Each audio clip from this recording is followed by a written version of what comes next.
Bismillahirrahmanirrahim. Assalamu alaikum. I am Muaz Rasool, your professor of physics. Students, आज के इस lecture में हम लोगों ने आपके MD कैट के सिलसिले में और A+ सीरीज के सिलसिले में टेस्ट नंबर 14 डिस्कस करना है कि जिसका ताल्लुक आपके यूनिट नंबर 7 और यूनिट नंबर 8 के साथ है। सो अपना काम शुरू करते हैं।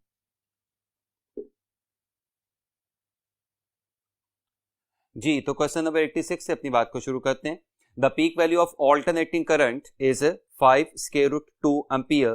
The root mean square value of a current will be. आप सबको पता है कि बाय डेफिनेशन RMS यानी रूट मीन स्क्वायर करंट किसके बराबर होता है?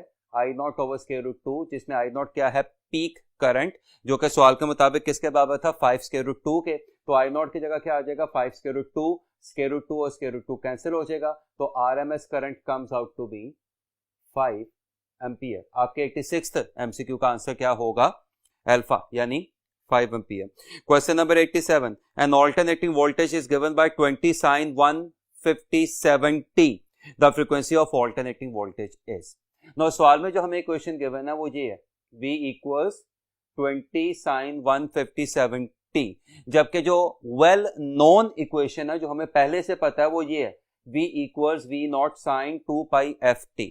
अब अगर मैं दोनों इक्वेशंस का आपस में कंपैरेटिव एनालिसिस करूं तो V से कंपेयर हो रहा है, इक्वल से कंपेयर हो रहा है, V0 20 से कंपेयर हो रहा है, साइन से कंपेयर हो रहा है, और साइन के आगे एंगल्स भी आपस में कंपेयर हो जाएंगे, यानी 2 pi ft किससे कंपेयर हो जाएगा? 157t से। t और t आपस में क्या हो गए? Cancel. And for the sake of simplicity take pi as 3 and assume this 157 as almost 150। तो 2 इंटू 3 क्या हो गया? 6, और जब ये 6 हो जाए जाके 150 से डिवाइड होगा तो 150 बाय 6 का आंसर क्या आएगा? 25 हर्ट्ज। आपके 87th MCQ का आंसर क्या होगा? Beta. Question number 88, Lenz's law is a restatement of certain conservation principle. The principle involves the conservation of Charlie energy. Lenz's law gives you law of conservation of energy. Question number 89, a circular coil has area A and is placed in a uniform magnetic field such that its plane is perpendicular to the lines of force of the magnetic field. यहीं पे रुक जाएं जरा। जब coil का plane magnetic field के क्या होगा? परपेंडिकुलर होगा, तो कॉइल का वेक्टर एरिया मैग्नेटिक फील्ड का क्या होगा? पैरेलल। यानी बी वेक्टर और ए वेक्टर में कौन सा एंगल बनेगा? 0। और इस सिचुएशन में इनिशियल फ्लक्स क्या हो जाएगा? BA cos 0, that is BA। ज़हन में रखिएगा। आगे चलें। If the magnetic field has a magnitude of B and the plane of the coil is turn through 180 degree about its axis. अब आपने कॉइल को 180 डिग्री पे क्या कर दिया? रोटेट कर दिया। इसका मतलब अगर पहले कॉइल का वेक्टर एरिया मैग्नेटिक फील्ड के पैरेलल था, तो अब कॉइल का वेक्टर एरिया मैग्नेटिक फील्ड के एंटी पैरेलल हो जाएगा। यानी अगर पहले बी वेक्टर और ए वेक्टर में 0 डिग्री एंगल बन रहा था, तो अब बी वेक्टर और ए वेक्टर में 180 डिग्री एंगल बनेगा। तो अब मैग्नेटिक फ्लक्स क्या होगा? फाइनल मैग्नेटिक फ्लक्स अब क्या होगा? BA cos 180, और cos 180 क्या होता है? -1। तो इनिशियल फ्लक्स क्या था? +BA, और फाइनल फ्लक्स क्या आ गया? -BA। तो चेंजिंग फ्लक्स क्या होगा? Changing flux, final flux minus initial flux. Final flux क्या था? -BA, माइनस इनिशियल फ्लक्स क्या था? BA। तो -BA, तो changing flux comes out to be -2BA। अब उसका सवाल क्या है? What is the magnitude of induce EMF? Faraday law के मुताबिक इंड्यूस EMF किसके बराबर होती है? -n delta phi over delta t, minus वैसे का वैसा आ सर्कुलर कॉइल का मतलब है इसमें नंबर ऑफ टर्न्स कितनी है? सिर्फ 1। डेल्टा फाई की जगह क्या आ गया? -2BA। डेल्टा फाई की जगह क्या आ गया? -2BA, और टाइम को मैंने क्या कह दिया? t। माइनस माइनस कैंसिल हो गया, सो 2BA into 1 is 2BA, so induced EMF comes out to be 2BA over t। यानी आपके 89th MCQ का आंसर क्या होगा? Beta. Question number 90, a 1 meter long steel wire of cross-sectional area 1 millimeter square is extended by 1 millimeter. If y equals 2 into 10 raised to power 11 Newton per meter square or Pascal, then the work done is। strain energy या work done का formula क्या होता है?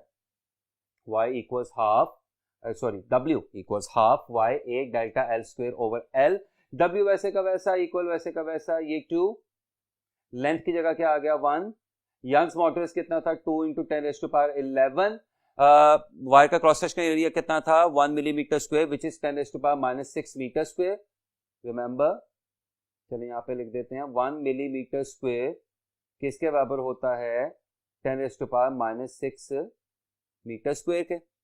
आगे चलें, और extension कितनी थी 1 मिलीमीटर, दैट इज 10⁻3 और उसका क्या आ गया स्क्वायर आ गया। प्लीज ध्यान से देखिएगा, ये 2 और 2 क्या हो जाएगा कैंसिल, 10⁻3 के ऊपर 2 है तो क्या बन जाएगा 10⁻6, -6 और -6 -12, -12 11 से कैंसिल होकर क्या बनेगा -1, यानी ओवरऑल क्या आ गया 10⁻1, 10⁻1 इज 1/10 एंड 1/10 इज 0.1 जूल। आपके 90th MCQ का आंसर क्या होगा alpha. Question number 91, a wire is stretched 1 millimeter by a force of 1 kilonewton. How far would a wire of same material and length but of 4 times the diameter be stretched by the same force? अच्छा, आपके पास एक wire थी, आपने जब उस पर 1 kilo Newton की force लगाई तो उसमें कितनी स्ट्रेचिंग होगी, वो कितनी एक्सटेंड हो गई 1 millimetre.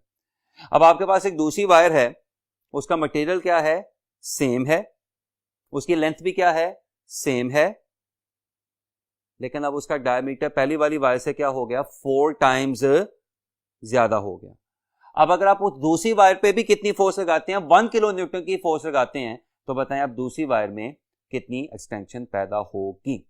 Now please, Young's modulus is equal to stress over strain, stress यानी सिग्मा की जगह क्या लिखा जा सकता है F ओवर A, स्ट्रेन की जगह क्या लिखा जा सकता है change in length over original length, ये लेंथ किधर चला जाएगा ऊपर, तो ऊपर क्या बनेगा FL, डेल्टा L वैसे का वैसा, और एरिया की जगह क्या लिखा जा सकता है पाई d square by 4, pi r square या पाई d square by 4।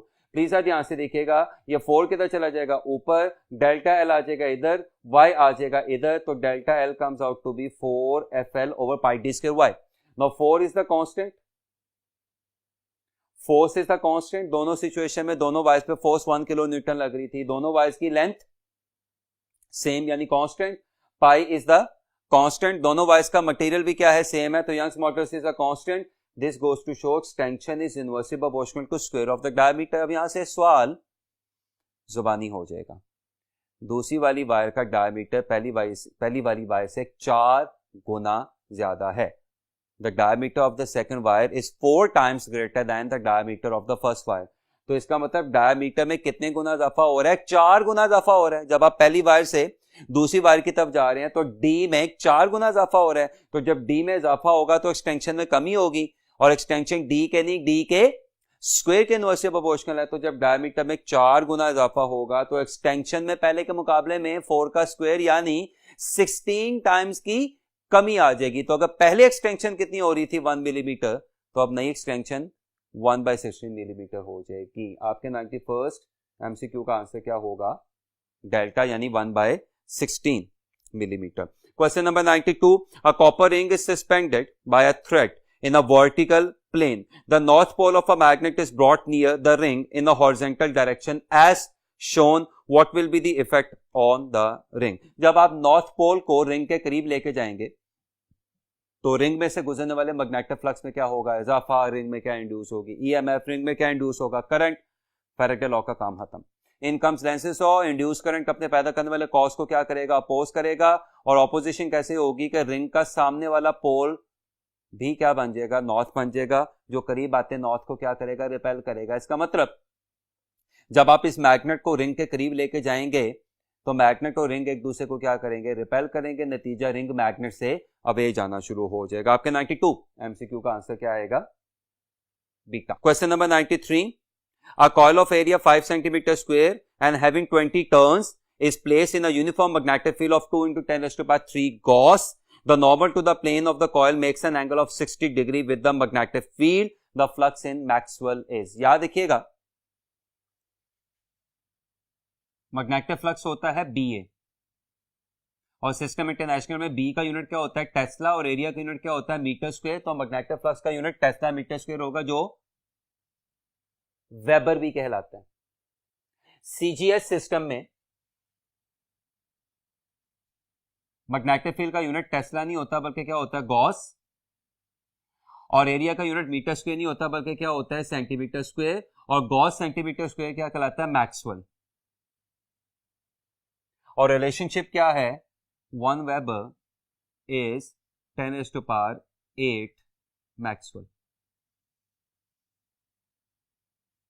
So magnetic flux का सिस्टम इंटरनेशनल में यूनिट क्या होता है weber which is tesla metre square. Magnetic flux का सीजीएस सिस्टम यूनिट क्या होता है maxwell which is gauss centimetre square, and the relationship is 1 weber is 10⁸ maxwell. पहली बात। दूसरी बात, मैग्नेटिक फ्लक्स का फॉर्मूला क्या होता है BA cos थीटा, लेकिन उस कॉइल के लिए जिसमें एक टर्न हो।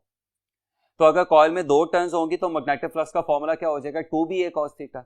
अगर कॉइल में 3 टर्न्स होंगी तो मैग्नेटिक फ्लक्स का फॉर्मूला क्या हो जाएगा 3BA cos theta.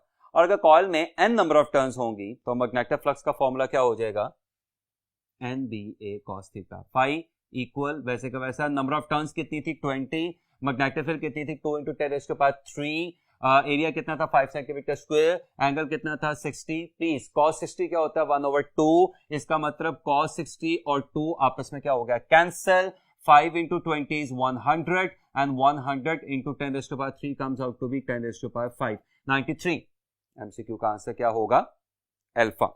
Question number 94, when a magnet is being moved towards a coil then the induced EMF does not depend upon, पहले भी बहुत दफा डिस्कशन हो चुकी है, induced current रेजिस्टेंस पे डिपेंड करता है और इनवर्सली प्रोपोर्शनल होता है। इंड्यूस ईएमएफ रेजिस्टेंस पे या रेजिस्टिविटी पे डिपेंड नहीं कर रही होती। आपका 94 एमसीक्यू का आंसर क्या होगा रेजिस्टेंस ऑफ द कॉइल, यानी आपके 94 एमसीक्यू का आंसर क्या होगा delta. Question number 95, in the circuit the induce EMF increases if, अगर आप इंड्यूस ईएमएफ में इजाफा करना चाहते हैं तो फैराडे लॉ के मुताबिक rate of change of magnetic flux में भी क्या करना पड़ेगा इजाफा करना पड़ेगा। 95 एमसीक्यू का आंसर क्या होगा beta. Question number 96, in between consecutive permissible energy bands there is a range of energy states which cannot be occupied by electron and this is called forbidden energy gap। forbidden का ही मतलब है not allowed, ये वो energy values हैं जो electron require या acquire नहीं कर सकते। आपके 96 एमसीक्यू का आंसर क्या होगा चार्ली, यानी forbidden energy gap।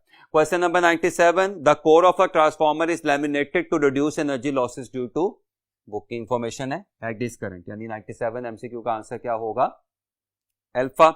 Question number 98, a transformer steps down 200 volt, now this is VP, to 22 volt, now this is VS, to operate a device with an impedance of 220 volt, this is RS ohms, then the current drawn from the mains by the primary of the transformer is, आपने IP निकालना है।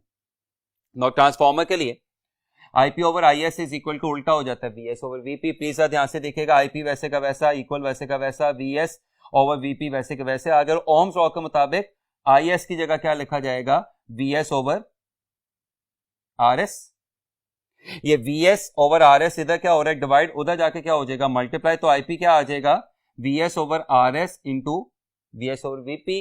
No VS कितना था 22, VS कितना था 22, RS कितना था 220 Ohm's और वीपी कितना था 200। आरएस कितना था 220 ओहम्स और वीपी कितना था 200। प्लीज ध्यान से देखें, ये 22 और 22 क्या हो जाएगा कैंसिल, ये 2 और 22 कैंसिल होकर क्या बनेगा 11, तो ये क्या बन गया 11/1000 विच इज 0.011 एम्पियर और 0.01 एम्पियर। आपके 98 एमसीक्यू का आंसर क्या होगा Charlie. Question number 99, in a step-up transformer, the turns ratio is 1:4. A Lagrange cell of EMF 1.5 volt is connected across the primary. The voltage across the secondary is. Lagrange cell or any sort of cell is a DC supply और transformer DC supply पे काम नहीं करता, transformer DC source के लिए काम नहीं करता। आपके 99 एमसीक्यू का आंसर होगा 0, यानी आपके 99 एमसीक्यू का आंसर क्या होगा Charlie. Question number 100, the ratio of secondary to the primary turns in a transformer is 4:7 and the output power is P, neglecting all the power losses the input power must be। Ideal transformer के लिए और specially उस वक्त जब किसी किस्म के कोई पावर लॉसेज ना हो रहे हो, इनपुट और आउटपुट पावर्स बिल्कुल क्या होती है सेम होती है, कोई पावर लॉस नहीं होता। आपके 100 एमसीक्यू का आंसर क्या होगा चार्ली, यानी P। Question number 101, in a laboratory experiment to test a transformer, a student used the circuit shown in the diagram to take measurements two of the original entries in the student's results table are missing as shown. Assuming the transformer was cent percent efficient, what are the missing results? And the missing results are NP and VS. तो पहले NP निकाल लें, शायद हमें answer का पता चल जाए. तो NP ओवर NS इक्वल उल्टा हो जाता है IS ओवर IP. NP आपने निकालना था, NS कितना था 50, IS कितना था 50 मिली एम्पेयर में. ऑफकोर्स IP कितना था 2 मिली एम्पेयर में. ऑफकोर्स ये 50 होते जाके 50 से जब मल्टीप्लाई होगा तो NP comes out to be 25 over 2500 over 2 which is 1250. और 1250 की मुझे एक ही ऑप्शन दिखाई दे रही है, दूसरी ऑप्शन करके अपना टाइम ज़ाया करने की जरूरत नहीं है. आपके 101st MCQ का आंसर क्या होगा? Delta. Question number 102. A step up transformer operates on 220 volt. Now this is VP and supplies a current of 2 ampere. Now this is IS. The ratio of primary and secondary winding यानी NP over NS is 1:5. तो अगर NP over NS 1:5 है तो NS over NP क्या होगा? 5:1. ज़हन में रखिएगा. The output voltage in the secondaries आपने VS निकालना है. So फिर वही बात, VS over VP is equal to NS over NP. तो यहां से VS क्या आ जाएगा? VP into NS over NP. VS आप लोगों ने निकालना है. VP कितना था? 220. NS over NP 5/1. So VS comes out to be 1100 volt. आपके 102 MCQ का आंसर क्या होगा? 1100 वोल्ट यानी डेल्टा.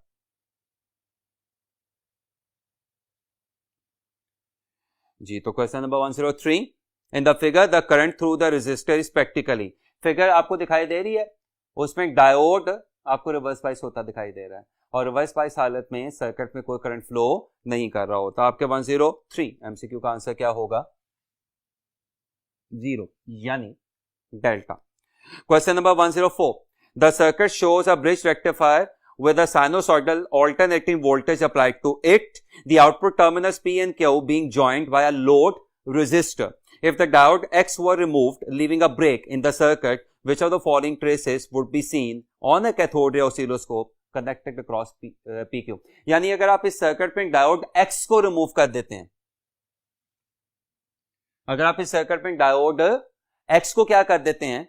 रिमूव कर देते हैं, तो बताएं अब आपको आउटपुट क्या हासिल होगी? तो चलिए काम करें, डायोड X को रिमूव कर देते हैं. नहीं, ये डायोड X रिमूव हो गया, तो अब बताएं आउटपुट क्या हासिल होगी? चलें, ये AC क्या पैदा कर रहा होगा? Alternating cycle. ये इनपुट है. नाउ पॉजिटिव हाफ साइकिल के लिए ऊपर वाला टर्मिनल हाई पे आ गया, नीचे वाला टर्मिनल लो पे आ गया. इसके हाई पे आने का क्या मतलब है? ये पॉजिटिव. इसके लो पे आने का क्या मतलब है? ये नेगेटिव. इसके पॉजिटिव होने से ये डायोड क्या होगा? फॉरवर्ड बाइस. इसके नेगेटिव होने से ये डायोड क्या होगा? फॉरवर्ड बाइस. इसके नेगेटिव होने से एक डायोड क्या होगा? Reverse bias. करंट फ्लो करवाएं. कन्वेंशनल करंट हमेशा हाई से लो की तरफ जाता है, तो करंट यहां से स्टार्ट होगा, इधर आएगा, इधर आकर उसे कितने रास्ते मिलेंगे? 2. यहां से पास नहीं कर सकता, इधर आएगा, आउटपुट मिल गई, इधर आएगा, इधर आकर उसे कितने रास्ते मिलेंगे? 2. यहां से पास नहीं कर सकता, इधर चला जाएगा. तो ये करंट का पाथ होगा.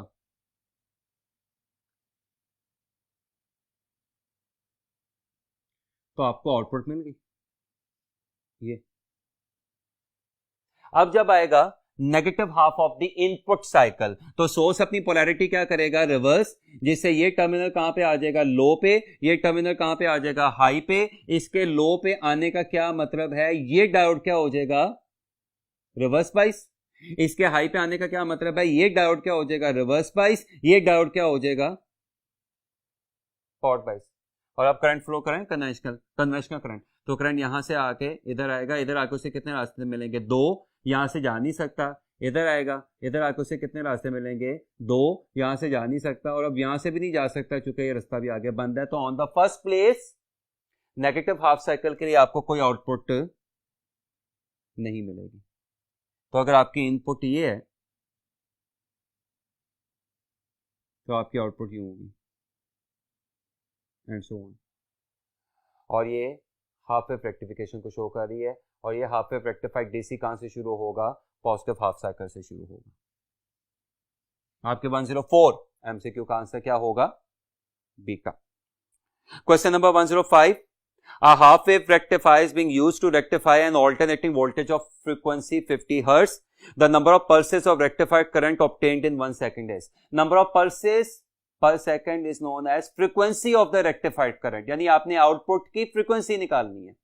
और रूटीन की क्लासेस में आपने पढ़ा होगा कि हाफ वेव रेक्टिफिकेशन के बाद ना फ्रीक्वेंसी चेंज होती है ना टाइम पीरियड चेंज होता है, तो आउटपुट की फ्रीक्वेंसी वही होगी जो इनपुट की फ्रीक्वेंसी होगी। आपके 105 एमसीक्यू का आंसर क्या होगा? 50 यानी alpha. Question number 106, in figure the current supplied by the battery is. Figure आपके सवाल में भी बनी हुई है बेटा, फिगर मैंने यहां पे भी बना दी है। इस 2 वोल्ट के सेल को सामने रखते हुए देखें तो अगर ये पॉजिटिव है तो ये भी क्या होगा?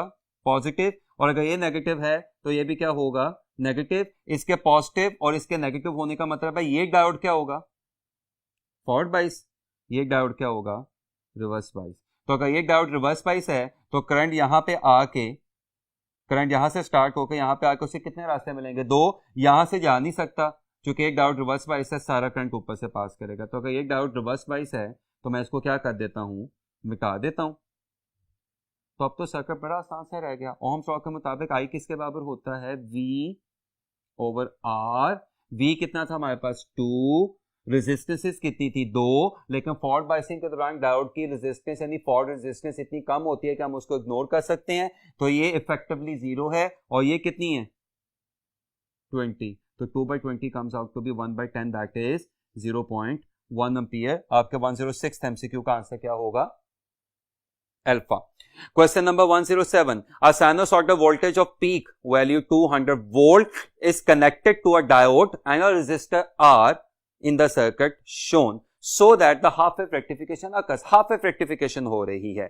If the forward resistance of the diode is negligible compared to R, then the RMS voltage across R is. Half wave rectification के बाद आउटपुट की फ्रीक्वेंसी चेंज नहीं होती, वही होती है जो इनपुट की होती है। आउटपुट का टाइम पीरियड चेंज नहीं होता, वही होता है जो इनपुट का होता है। लेकिन इनपुट की आरएमएस का फॉर्मूला क्या होता था? V naught over square root 2। Half wave rectification के बाद आउटपुट की रेक्टिफिकेशन का, आउटपुट की आरएमएस का फॉर्मूला क्या होता है? V naught over 2। यानी हाफ वेव रेक्टिफिकेशन के बाद जो आउटपुट हासिल होती है उसकी आरएमएस क्या होगी? V naught over 2। यानी वो conventional V naught over square root 2 वाला फॉर्मूला फॉलो नहीं करेगी। तो आगे तो क्वेश्चन काफी आसान हो जाता है। पीक वैल्यू कितनी है? 200। तो 200/2 comes out to be 100 volt. आपके 107 एमसीक्यू का आंसर क्या होगा? बी का। Question number 108, operational amplifier has dash input pins, inverting and non inverting. 108 का आंसर क्या होगा? बीटा यानी 2। Question number 109, the ratio of applied stress to the volumetric strain is. Volume का ताल्लुक बल्क मॉडुलस के साथ होता है। ये आपके 109 एमसीक्यू का आंसर क्या होगा? बल्क मॉडुलस यानी alpha. Question number 110, strain energy in a deform material is stored in the form of elastic potential energy. आपके 110 का आंसर क्या होगा? इलास्टिक पोटेंशियल एनर्जी यानी बीटा। क्वेश्चन नंबर 111, एमकैट में बहुत दफा पूछा गया हुआ क्वेश्चन है, the graphs for 3 types of materials are as shown in the figure. बताएं कौन कौन सा मटेरियल किसको शो कर रहा है? एक्स ग्राफ को देखें। एक्स ग्राफ में आपको इलास्टिसिटी भी दिखाई दे रही है, प्लास्टिसिटी भी दिखाई दे रही है। ये कौन सा ग्राफ है? ये डक्टाइल सब्सटेंस का ग्राफ है। वाई ग्राफ को देखें, आपको इसमें सिर्फ इलास्टिसिटी दिखाई दे रही है, प्लास्टिक रीजन दिखाई नहीं दे रहा। तो वाई कौन सा ग्राफ है? ब्रिटल का ग्राफ है। एक्स किसका ग्राफ है? डक्टाइल का। और वाई किसका ग्राफ है? ब्रिटल का। बस इतना ही काफी है आपको बताने के लिए कि आपके 111th एमसीक्यू का आंसर क्या होगा? डेल्टा। और जो जेड ग्राफ है वो ऑफ कोर्स किसको शो कर रहा है? पॉलीमर को शो कर रहा है। जी आपके 111th एमसीक्यू का आंसर होगा delta. Question number 112. A 4 meter, now this is L, long wire is subjected to a stretching force and its length increases by 40 centimeter. This is delta L. The percentage elongation which the wire undergoes is. Now, percentage elongation is equal to change over original into 100. Now change in length कितनी थी? 40 centimetre यानी 40/100। Initial length कितनी थी? 4 into 100। ये 100 cancel हो गया आपस में and 40/4 comes out to be 10%। आपके 112th MCQ का आंसर क्या होगा? Charlie. Question number 113. A wire is stretched by a force F which causes an extension delta T. The energy stored it is. Energy जो store होती है वो strain energy कहलाती है, इलास्टिक पोटेंशियल एनर्जी होती है, और उसका फॉर्मूला क्या होता है? Half into force into extension, या half into load into extension, या half into F into delta L. और इस एमसीक्यू में उसने एक्सटेंशन को डेल्टा एल की बजाय डेल्टा टी का नाम दे दिया। 113 एमसीक्यू का आंसर क्या होगा? Delta. Question number 114. A wire is stretched by a force which causes an extension. The energy stored in it only when. Energy इस वक्त स्टोर होती है जब वायर अपनी शक्ल क्या करे? रीगेन करे। और ये काम जाहिर सी बात है कहां तक हो रहा होता है? इलास्टिक लिमिट तक हो रहा होता है, उसके बियॉन्ड नहीं, क्योंकि उसके बियॉन्ड फिर जब आप इलास्टिक लिमिट को क्रॉस करेंगे तो वायर एनर्जी जो है एक्सर्ट करके अपनी शक्ल रीगेन नहीं कर सकेगी। आपके 114 एमसीक्यू का आंसर होगा चार्ली। यानी एनर्जी सिर्फ स्ट्रेन एनर्जी की बात हो रही है, उसी वक्त तक स्टोर होगी जब तक आप इलास्टिक लिमिट को क्रॉस नहीं करेंगे। वैसे भी मैंने आपको बहुत बड़ा हिंट दिया कि strain energy is basically stored elastic potential energy. I repeat, 114 का आंसर क्या होगा? चार्ली। और ऑफ कोर्स आज के लिए last question, question number 115। Which statement is correct? एक एक ऑप्शन देख लें। Elasticity is that property of a body which enables the body to regain its original dimensions. जुमला सही है, मुकम्मल नहीं है। Beta, elasticity is that property of a body that does not allow it to regain the original shape. ये तो जुमला बिल्कुल ही गलत है, क्योंकि ये प्रॉपर्टी इलास्टिसिटी नहीं कहलाती, प्लास्टिसिटी कहलाती है। यानी ओरिजिनल शेप का रीगेन ना होना प्लास्टिसिटी कहलाता है। चार्ली देख लें। Elasticity is that property of a body that allows it to regain or retain its original shape and dimension after the stress is removed। 115 का आंसर क्या होगा? Charlie. Delta, elasticity is that property of a body that obeys Hooke's law. तो अगर आपको याद होगा तो Hooke's law जो है वो प्रोपोर्शनल लिमिट तक एप्लीकेबल होता है, जबकि इलास्टिक लिमिट प्रोपोर्शनल लिमिट से भी आगे एक्सटेंड हो जाती है। तो इलास्टिसिटी प्रोपोर्शनल लिमिट यानी हुक्स लॉ के बाद भी अपने आप को रिटेन कर रही होती है। आई रिपीट, आपके 115 का आंसर होगा चार्ली। यानी इलास्टिसिटी वो प्रॉपर्टी होती है कि जिसके तहत फोर्स के, अप्लाइड फोर्स के रिमूवल के बाद जिसम अपनी ओरिजिनल शेप, ओरिजिनल डायमेंशन दोनों क्या कर लेता है? रीगेन कर लेता है। रिपीट, आपके 115 एमसीक्यू का आंसर क्या होगा? चार्ली। सो होपफुली आपको आज के तमाम सवाल बहुत अच्छे तरीके से समझ आ गए होंगे। अपना और अपने घर वालों का बहुत ज्यादा ख्याल रखिएगा। अल्लाह हाफिज।